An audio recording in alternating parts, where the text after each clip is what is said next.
ଆଜି ଗୋଟେ ଦିନ ହେଲା ମୋର ବାକି 364 ଦିନ ହେଲା ତାର। ଆଜି ଯୋଉ କାଉ କାଉ କାଉ କାଉଟା ଆଜି ପୁରା ବନ୍ଦ ପୁରା କେମିତି ଠିଆ ହେଇଛି ସେମ୍ ଠିଆ ହବୁ ହେଲା ଯୋଉ ପର୍ଯ୍ୟନ୍ତ ନ ବସିବା ପାଇଁ କହିଛି ସେ ବସିବୁନି। Statue don't move.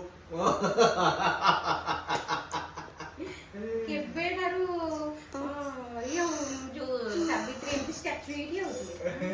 ନାଇଁ ତୁ ଟିକେ ଠିଆ ହ ନହେଲେ ଏପଟକୁ ଆ ବ ଆ ବ ଆଜି ଖାଲି କିଛି କହିବିନି ମାନେ କିଛି କହୁନି। କାହିଁ କହିବି ଗୋଟେ ମାନେ କିଛି କହିବନି ବୋଲି କିଛି କହୁନି ନହେଲେ କିଛି କହିଥାନ୍ତା।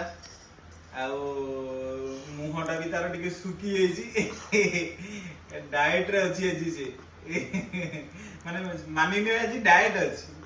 ମୁଁ ଯାଉଛି ଟିକେ ଘିଅ ଫିଅ ପକେଇକି ଟିକେ ଭାତ ଡାଲି ଖାଇଦବା। ଖାଇଦେଲା ପରେ ଯୋଉ ନିଦଟା ଆସିବ ମୋ ପାଖରେ ବସି